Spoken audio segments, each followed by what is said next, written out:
It's the same qualities. So learning financial literacy, which isn't something I was very fluent in, was really just a matter of how hard I was willing to study to be able to learn it. And mind you, I'm talking to children. I'm not doing this for adults. So, I don't have to be as integral as, like trying to get the bar, to become a lawyer. Right. I just have to know the basics just enough to be able to convey it to kids in a way that they can process and understand. Bro, I'm just gonna say this. I've had to go to children's books to learn information. When I was learning web development, when I got into college, and I was learning math, bro, I went to go to the most basic elementary of books to get the information because they weren't trying to like speak to such a high level you couldn't understand them. They was breaking it down. And then once I got that, I came back to the more advanced books. So I'm just saying it for me, in my experience, and unfortunately I haven't had the money to buy the book, but I definitely am going to get your book because I want to sit down and read it, you know?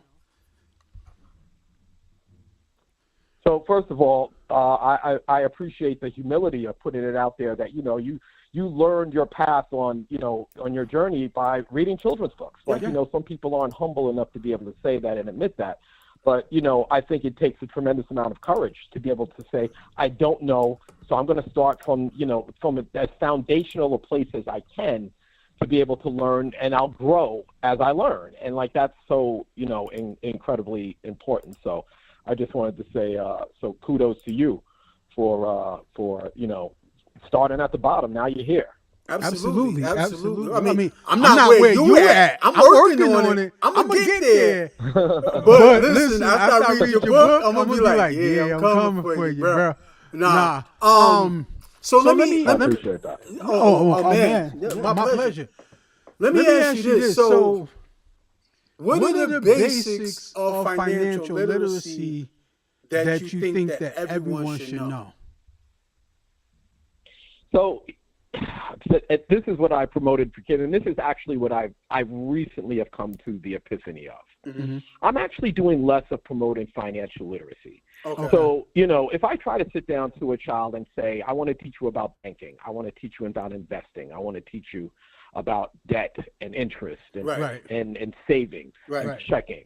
The kid will start yawning immediately after I say it. Okay. But what if I said instead, I want to teach you how you can make your own money. What? Like right now. Right now? Just like my son did by opening up his own bank, by opening up a lemonade stand. So like, what if you told your 10-year-old son, daughter, hey, listen, what do you love doing the most? And let's say they love, playing the drums. So what if we started a business as a 10-year-old kid who tutors other 10-year-old kids how to play the drums? Like, you would see their eyes light up for them showcasing that their skill set, their talent, and say, wait a minute, I can make a business right now at 10 years old doing something that I love to do and that will help other kids learn to do what I love to do and then make money from it. And then once you make that money, you organically learn, okay, now I have to learn, now that how do I start this business? How do I get the level of investment to be able to make the money? And once I make it, what do I do with it, and pour it back into the business? I think that hands-on component of teaching entrepreneurship is much greater than financial literacy. Okay. It's almost like telling somebody how to do push-ups versus actually doing push-ups. Right. And I think promoting entrepreneurship to kids is doing the push-ups. We're teaching them about debt and interest and finances, actually telling them how to do push-ups. Okay. All right. Cool. So what I'm gonna do is in about a minute or so, I'm gonna open it up so that the people that's here tonight, we got Ramona Williams. We got Juheath the Orphan and Aaliyah. I'm gonna go to them so they can ask you some questions. So Awesome. Hey, here we go. We're gonna go with Ramona Williams 1st. Ramona, do you have any questions?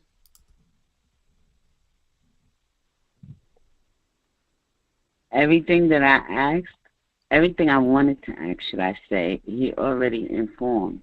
So, no, I do not. Okay. Aaliyah, do you have a question?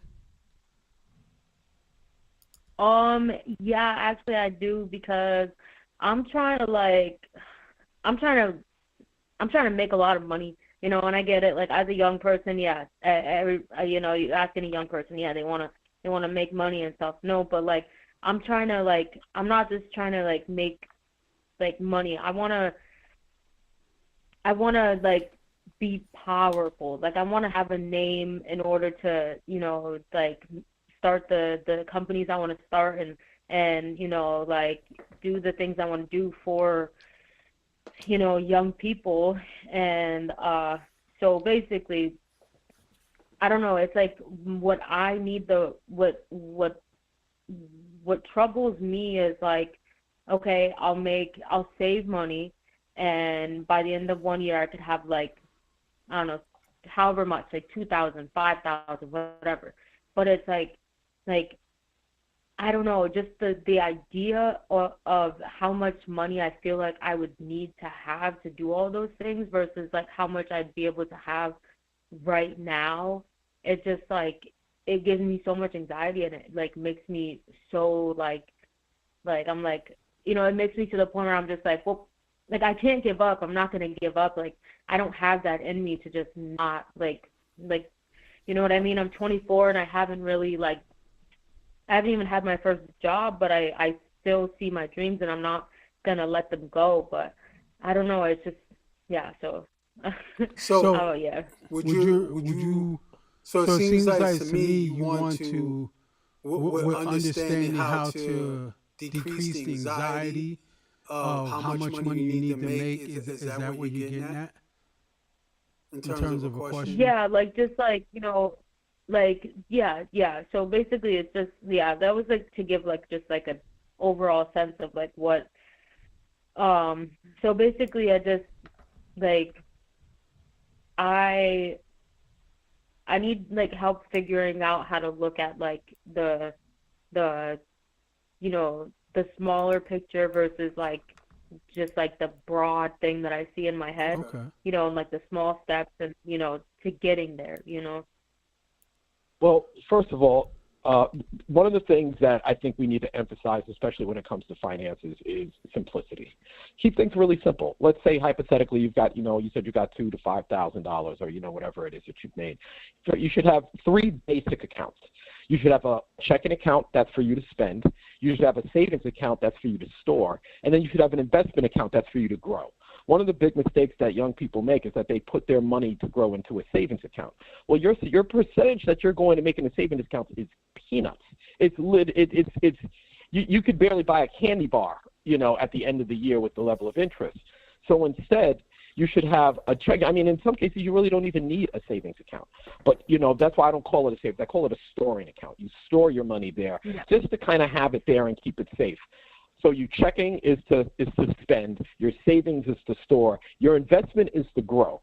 And what's beautiful that you only being 24 years old, if you were just to simply put, let's say $100, maybe let's say $200 in the bank or in your investment account every month, even if it's just $100, even if it's just $50, the compounding that will happen with the investments of putting it like in a money market, which is just real simple, and opening up a savings account is really no different than opening up a savings or checking account. You could do it right at your local bank. You don't have to be really, you don't have to have, anything outside of what you would usually open to have a checking or savings account to make an investment account. Just tell them you want to put it in some mutual funds and leave it alone. And just put $50 in there every month, $20 in there every month. But just the habitual nature of continuously feeding it, in 10 years, you will see your money grow tremendously. And the more you leave it, the more it compounds and the more money that you'll be able to make. The other thing that I want to mention is that, people make the big mistake of wanting to be rich. And people focus on trying to be rich. And I think that's a tremendous mistake. No one should focus on becoming rich. What you should focus on instead is becoming valuable. And the way that you become valuable is by investing in yourself. That's why in sports, they don't call the best player in the league the best player, or they call them the most valuable player, the player that brings the most to their team, to their league, to the sport. And so you want to build value into what it is you're doing. And how do you build value? By learning, by reading, by read, like Maurice says. I took, I started from the bottom up and started reading children's books on learning how to get him to where he is now. Start investing in yourself mentally, spiritually, and financially. And the more you invest in yourself, the more successful you will end up becoming. And the secret sauce to becoming valuable, whether you're the most valuable attorney, whether you're the most valuable actor, whether you're the most valuable athlete, is that not only do you become successful, but riches will follow. So don't worry about becoming rich. Instead, become valuable by investing in yourself. All right, guys, hold on. We're going to take a moment. Got to do the station ID. Okay. You are listening to Poetic Recovery Radio. And we are back. So how was that? Was that good for you, Leah? Yeah, actually, because I got a really good piece of advice from it, just like invest in, like valuable, because it's just, I say that, like the day that my brother got his first paycheck, it was like I watched him like they handed him his paycheck and I watched him like hand them his soul, ever since he started working, my brother hasn't been the same because it's been money, that's what people expect of him, and that's what, his whole life has become about, and so it's like, I just, I don't necessarily, my problem that has always been with money, which is like, it's just, I see money as, it's not even like I don't even see money as something that's important. I just see money as like it's a social construct, and but it's like what I'm starting to understand now is like, just because I have my beliefs, it doesn't mean that it's going to really be getting me like very far. Like I can believe those things, but like not having money, it's gonna I'm gonna be in a fucking, what's it called, I'm gonna be in a tent with my beliefs, so yeah. I just I have what, I'm thankfully I know what I'm capable of, and I believe in myself enough to know that I'm meant for more in this world than just like, kind of the run. I don't know. I appreciate what I just heard. Yeah, that's some steps towards becoming valuable. Drew Heat, where you at? You got some questions?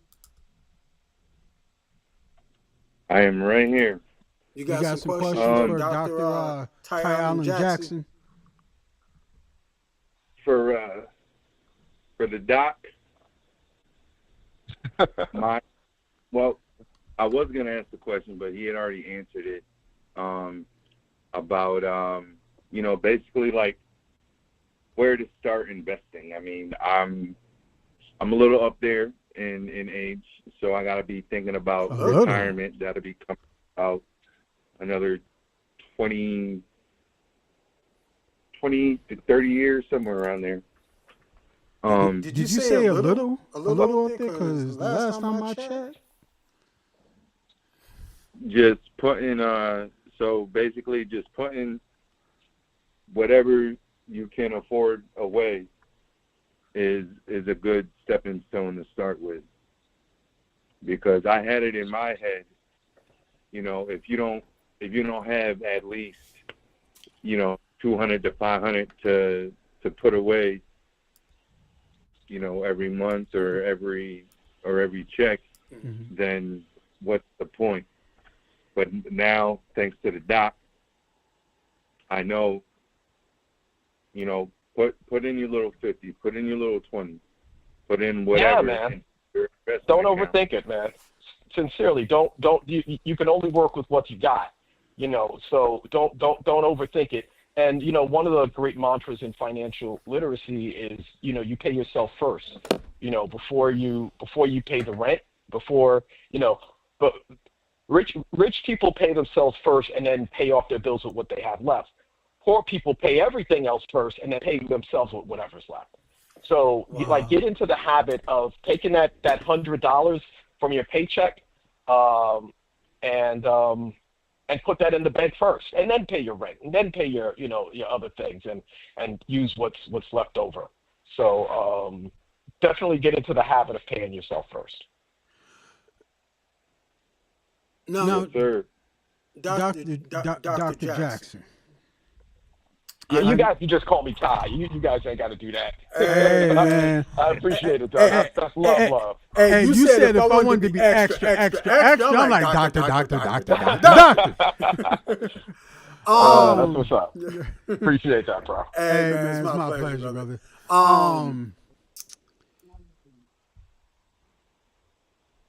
I just wanted to go back because you was talking about the bank accounts to put the $25 and the $50 in.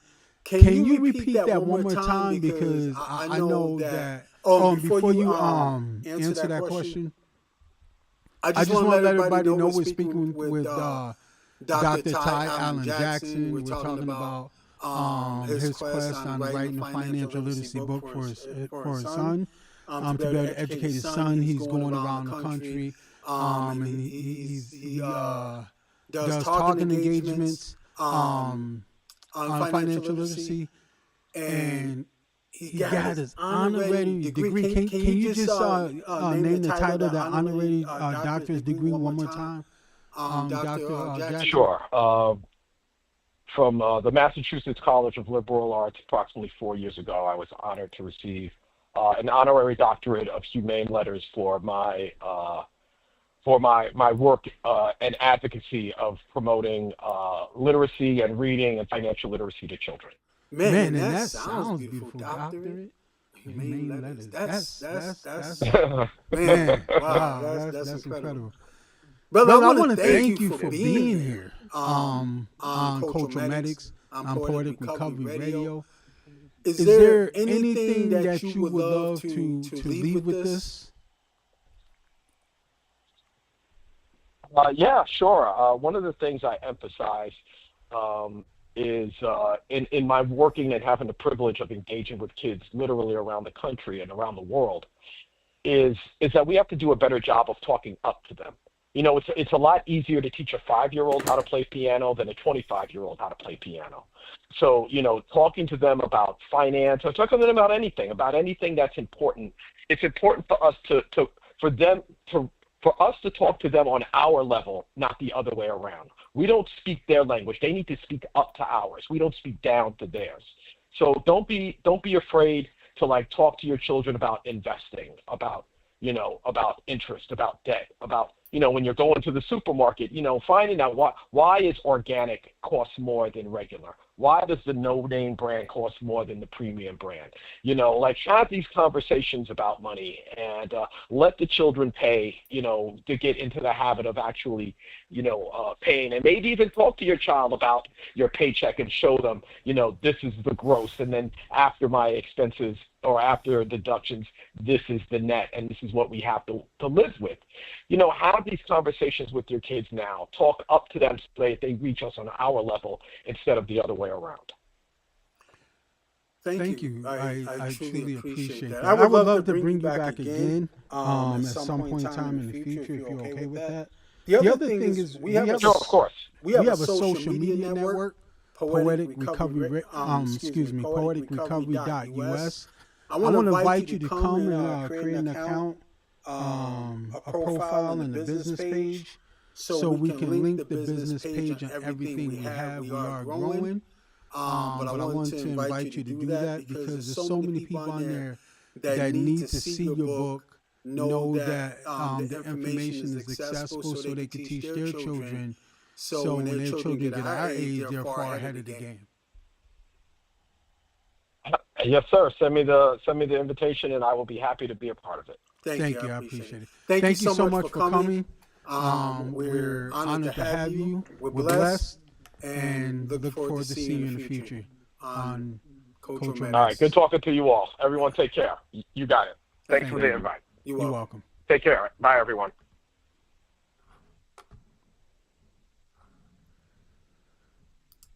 So this is the segment where we discuss what we heard. I mean, listen. It seems a lot easier now, mentally for me, when I think of the term investment. What do you guys think? I'm right on board with you, big bro. Yes. It's less anxiety the way he explained it. It was very simple. Yeah, it doesn't seem like something super far out of, my reach, anymore. I feel like I have a better grasp of, what I should do, and so I appreciate that. Ain't you guys glad that you connected with Poetic Recovery Radio? Cultural Medic Show? Cultural Medic Show? Love being a Huh? Go ahead, Aaliyah. Oh no, I was gonna say no joke. I noticed that it said 9:46 on the clock, and I still had 5 minutes left of my show. I was like, should I? Yeah, I'll do it. Are you glad you did it? So I'm very glad I did it. I'm very glad. So 3 Good years, use of my Thursday night. five years from now, when you look back, you look at that investing account, right? And you see how much money you got in that investment account. I want 25% of 25. Well, we can discuss 15. We can discuss 15. Are we discussing it now? I want 25% of Aaliyah's. I want 25% of Drew's. I want 25% of yours and yours and yours too. Well, you get an investment. You don't get an investment. Yes. And when you invest, Yeah, you gotta give us 25% apiece. So it only leaves you with 25%. Nah, bro. See, that's not how it works, bro. That's not how it works, bro. That sounds even. It sounds even. Hey, listen, there's more of y'all than me. So,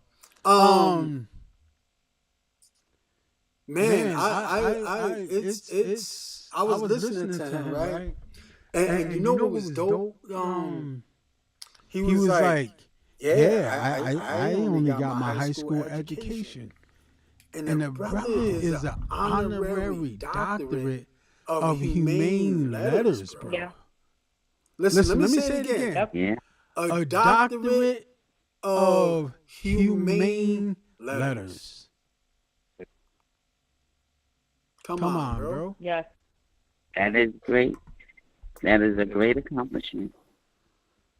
I was going to say, that's quite... We ain't got no excuses. We ain't got no more excuses. Usually people would think they need to, go to college for that kind of stuff, but it's not true. Yo, he sold over how many books he said he sold? Over 100-some thousand? Over $250,000. Oh, $250,000. $250,000. Bro, 500,000. That's 250,000. That's 250,000. Listen, I'm not gonna count the brother's money on a radio station. You know what I'm saying? I'm not that type of dude. You know what I'm saying? But if I was that type of dude, and he sold each book at $15, God dang! What? Yeah. Oh! And then like, Good Lord! Let me call Dad real quick. Hey, Doc, do you have a grant application? You know what I'm saying? Can we get some sponsorship? sponsorship? You know what I mean? Yo, that is dope. Yo, what? Man, listen. Yes. And you know, like, I'd rather take suggestions from him than somebody I'd have to spend $5,000 to sit at the table with very few people who really owns a lot of money, right? And get information on how to become successful. I'm going to tell you why. Because most people in that event has just spent their last to try to get some information that never worked. And this brother did it, right? And he's letting us know how we can do it where we're at. He's not saying, hey, get here first, right? He's not saying get here first and then do this. He's saying where you at. You take your $25 and your $50 and put it in an investment account. Let it work for you. You know what I'm saying? Take care of you before you pay all these other people. Pay yourself. Pay yourself $25, $50. Put it in that investment account. Let it grow. Man. I want to thank Dr. Ty Allen Jackson for being on tonight. Hey, I'm encouraged. I'm motivated. I don't know about y'all. I'm motivated. I am motivated. yeah, kind of glad I have to go to sleep. Yeah. And I am super motivated. Yo, I don't feel like I have to go rob a bank anymore. Oh my God. I don't feel like I gotta stop. I don't feel like I have to stalk old ladies to like grab a pocketbook anymore. You know what I'm saying? So I'm glad. You know what I'm saying? These are inside thoughts. Hey, listen. I wouldn't have those thoughts no longer. You feel what I'm saying? $25, $50. What? Man, listen.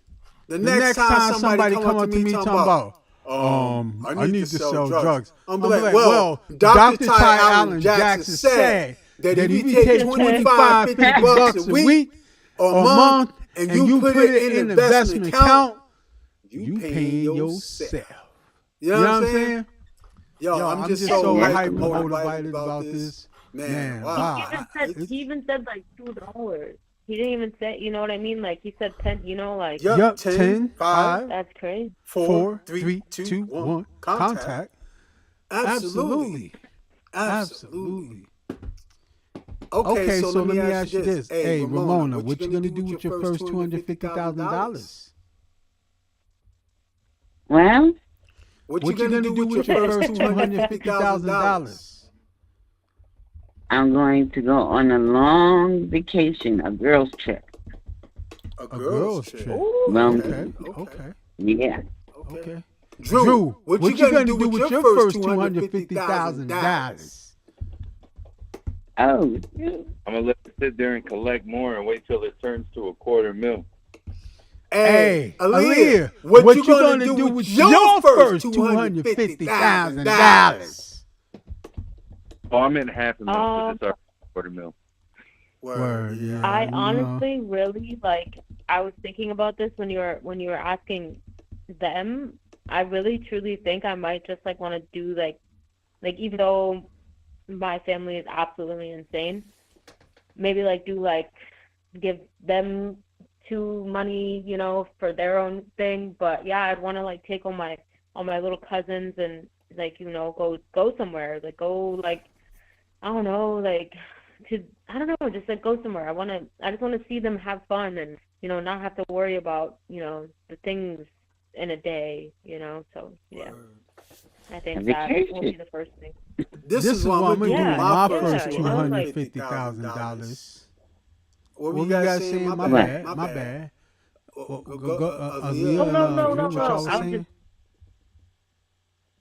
No. No, that was it. Like Yeah. that's it. Like I would just want to, go Okay. somewhere and hang out with them for the day. All All right, right, so so I'm I'm gonna gonna update update all all the the poetic poetic recovery recovery equipment, equipments, the the server. server. I'm Mm-hmm. gonna buy 30 30 laptops, laptops, mics, mics, earphones, earphones, and and all all that that stuff. stuff. Mm-hmm. And Mm-hmm. all all those those who who were were with with poetic poetic recovery recovery for Mm-hmm. the the beginning, beginning, Mm-hmm. I'm Mm-hmm. gonna buy them Mm-hmm. desktops and things like that. Who Mm-hmm. are Mm-hmm. still DJs, and Mm-hmm. I'm gonna buy their whole digital studio Mm-hmm. for Mm-hmm. doing their radio shows. That's That's what what I'm I'm gonna gonna do. do. And And you know you what know I'm what I'm Thanks. saying? saying? Because Because I know I know that that 1.5 1.5 mil mil is is going to gonna be be coming coming shortly shortly thereafter. thereafter. Absolutely. Absolutely. Right. Absolutely. Absolutely. We Yeah, in there like exactly. swimwear. Give me one moment, cause y'all know I gotta play this station ID so people know they listen to Culture Medics show on Poetic Recovery Radio. You are listening to Poetic Recovery Radio.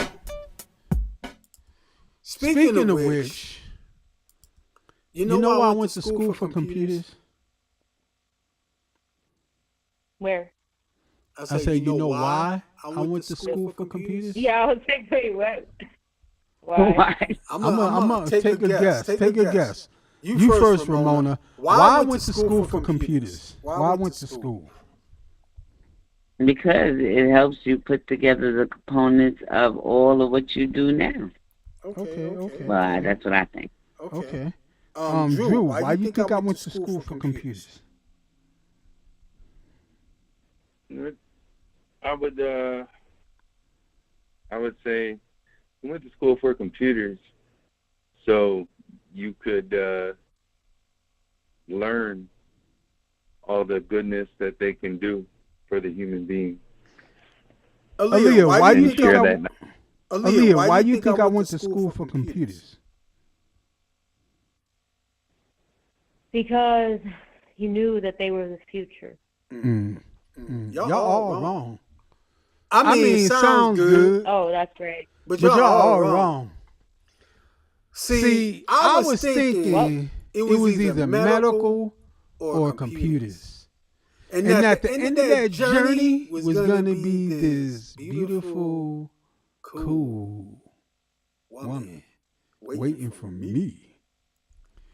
Man, I graduated with my social degree and I walked up there by myself and I drove home by myself. And I'm still by myself, man.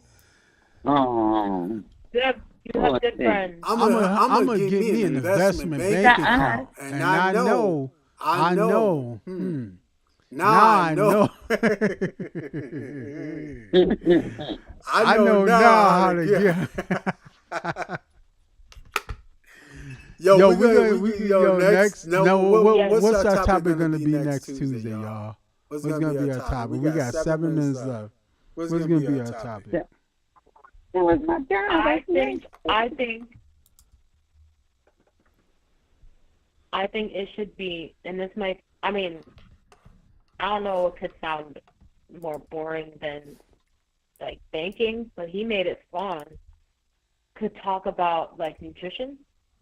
Nutrition? Okay. Maybe. You know, I'm gotta find a nutritionist, but you know that's doable. That's doable. Yeah. Yeah, it's doable. Talk about It's doable. Could also talk about You know, events. it's election season. Oh, Lord. No, It is. nothing about that. That is so negative. What? How is it negative? Sorry. How is What it you mean? negative? People Sorry. don't get along. When they talk about politics, they don't get along. Man, listen. Look. Listen. I just Our apprehension and fear of addressing politics is what keep us in what keeps us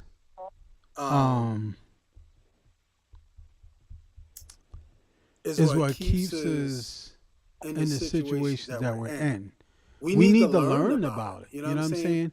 We don't have to argue. We don't have to fight. But we need to learn about, how city government works, how state government works, how federal government works, right? We need to know the intricate details of police, medical, so on and so forth. If not, how many people walk around not knowing where to go, who to call, what to do? That is true. You know what I'm saying?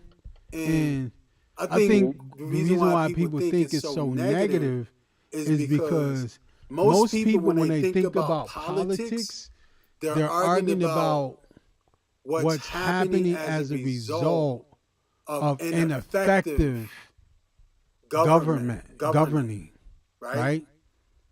And that in its totality is not politics. Politics is all of it. You know what I'm saying? How do I get a law passed? What does the legislator do? What is the process? City council, what does the city council do? What's the process of electing someone to city council? What's the process of getting the law passed? All of that stuff, man, like, I'm going to tell you, many times that I've showed up at meetings of, when you're talking about like healthcare issues, how to get things on the budget, I've never seen anybody get into a drop-down argument, drag-out fight. Never seen it in my life. And I'm 52 years old. You know what I'm saying? So, that happens when, things that are going on like now, with Trump doing, stupid and incredible, nasty things. And I also think that happens when you have these two parties, right? And they just want people to focus on the fear stuff and not really like the things that are going to make our society great. And so then people start fighting. You know what I mean? And me myself, I'm pulling away from that. I'm like, listen, I'm not going to be here fighting. I want to create solutions. And what is the solution? And so check it out. Me myself, I've been looking at third-party stuff. Did you know that the Republicans came to as a result of being a third-party group? Did you know that? Yeah, I've heard that. Drew, and you have 3 minutes. Drew, did you know that? I do now. Drew's like, I told you I'm not getting involved in this conversation. I'm not getting involved. So the radio show that I want to do is, what do you need?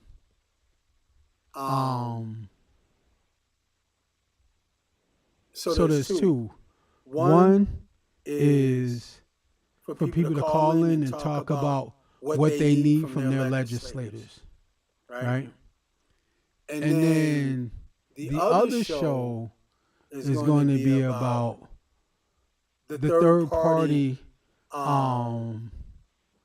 options that are out there that we're not talking about, because I hear from both parties. They're not happy with both parties. They're just there because they're afraid of the other party winning. But they don't really feel represented. You know what I'm saying? And so I'm wondering if people found parties where they feel represented, would they go to those parties and, in the end, create a parliament so that more issues and more people are represented so we can get more things done.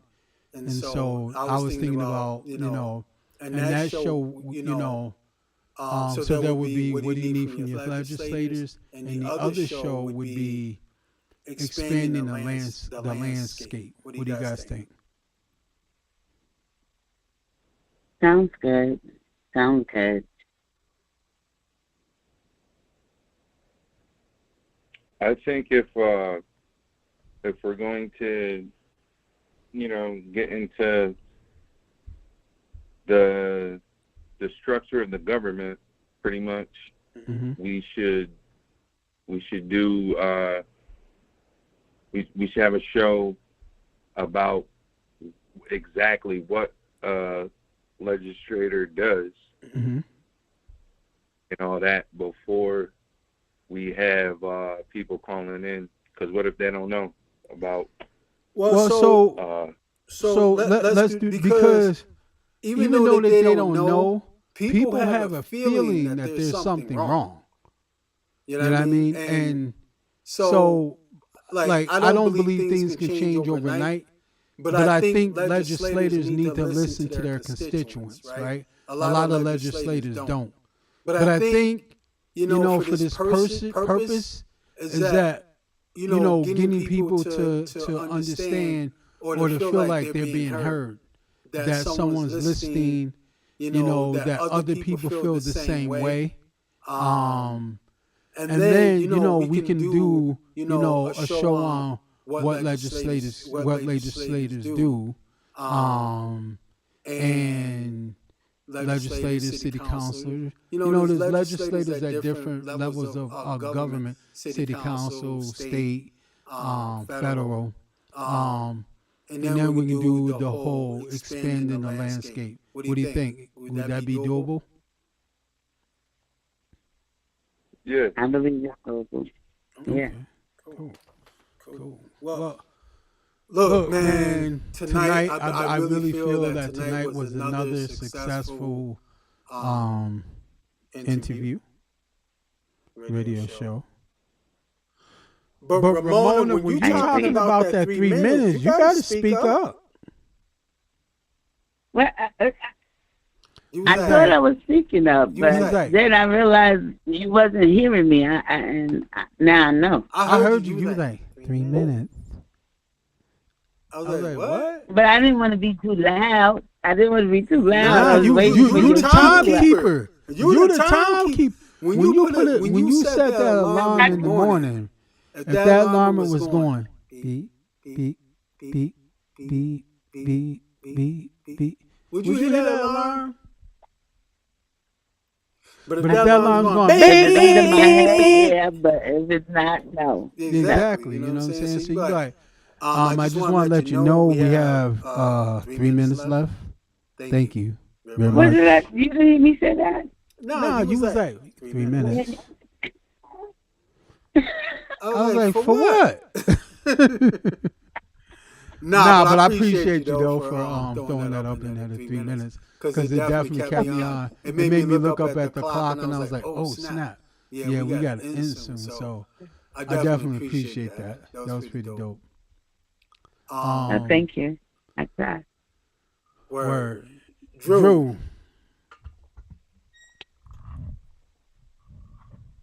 Yes, sir.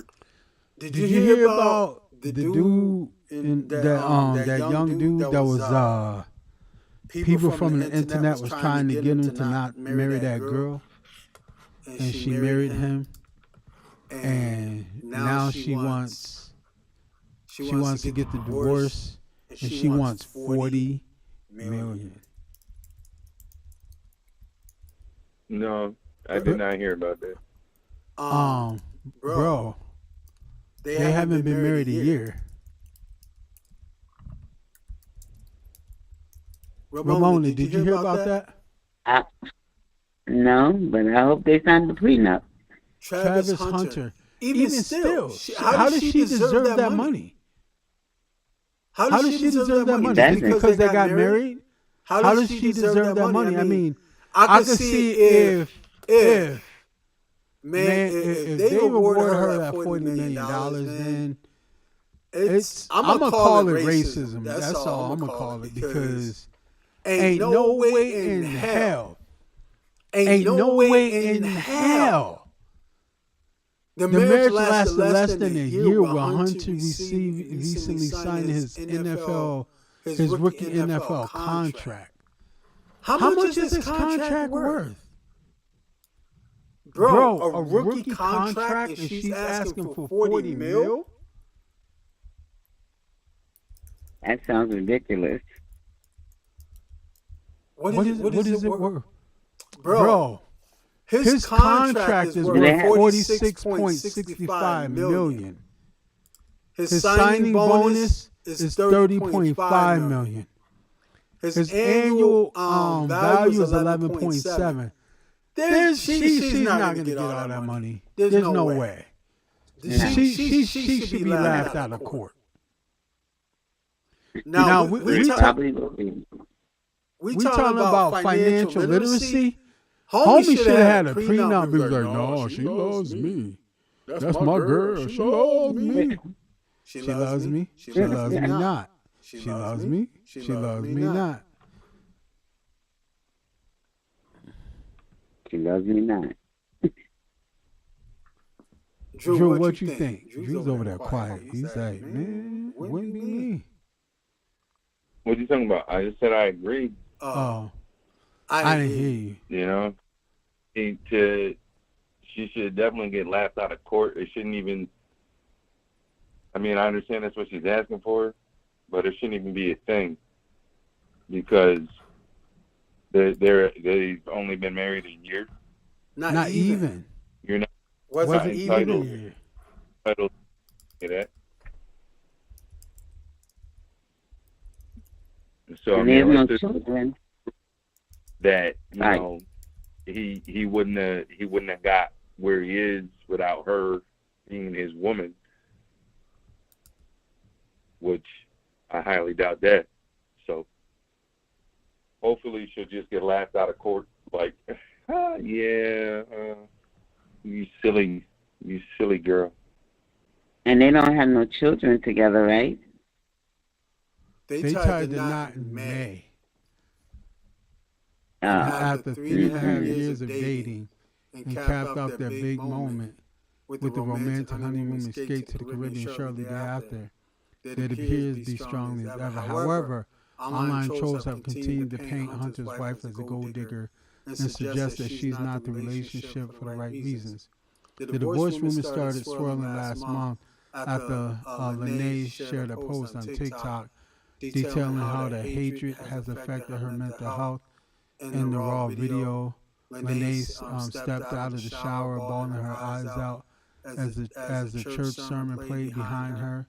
The caption of the clip stated that the video was taken in December and explained the reason for the tears. However, people seem to miss that part as they immediately jumped to the conclusion that there was trouble in paradise. I wish I could go back and hug December me, because oh baby, God was about to change your heart in the most important, beautiful ways. And then they wrote, I don't even recognize the girl anymore. The caption read, the amount you can grow and develop in just 6 months of devoting your life to Jesus and getting away from the shackles of the world and social media is truly astounding. I wish the peace I found with Jesus on anyone who reads this. She added, your identity in him matters, not how people choose to perceive you. She continued. The rumors have since snowballed, and some are now suggesting that Hunter's wife has filed for divorce and is asking for a massive payout. Over the weekend, a post shared by a user on X went viral saying that the NFL rookie wife just filed for divorce and demanding $40 million. The viral post, which has 2.8 million views as this writing, included the caption, everyone saw that except him, with several laughing emojis. Now, so, and this being checked, it's saying that R. Travis Hunter and his wife getting divorced, all signs points to no. Despite the widespread speculation, there's no evidence of infidelity or separation. And Hunter and his new bride appear to be rocking solid and continue to share supportive posts about one another on social media.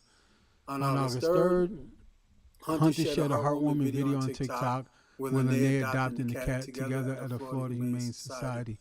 After meeting several unfavorable house cats, the couple settled on a tan kitten, which they named Uno. So that's beautiful. That's beautiful. I'm glad they're doing okay. But I'm gonna tell you, man, I would have been mad. Like, what? Put it what? So I wish them all the best. But we're gonna revisit this every couple months and see where they at. You know what I mean? And you know, I hope they're good. And all the best to them. You know what I'm saying? Shoot, I gotta get my 46 million so I can get my wifey. You know? Investments, here I come. Right. All right, y'all. Hey, listen, you guys got something y'all want to say to the Culturematics listeners out there in the world? Thank you, guys. Thank you all for tuning in, and peace, love, and chicken grease. Drew Heat, the orphan, ladies and gentlemen, triumphant. Check it out. Ramona Williams. Yes, sir. What you got to say? Yes, sir. I know you got something to say, Ramona. Ramona's the 3-minute lady. 3 minutes love. What you got to say, Ramona? Everyone have a blessed night and make sure they pray. You got to pray. Pray, you got to pray. Pray, you got to pray just to make it today. You guys have a good night. Thank y'all for listening to Culturematics once again. I'm Poetic Recovery Radio. Dr. Ty Allen Jackson was here tonight. You know, we had Leah, Williams Ramona. We had Drew Heath, the orphan. Y'all take it easy. Peace.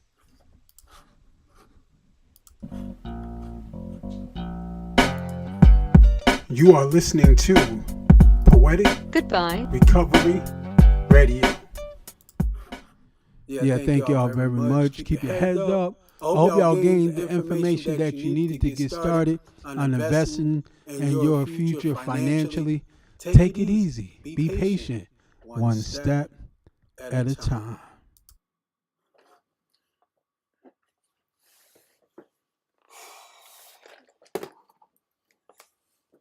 Hey Siri, call Drew Heat.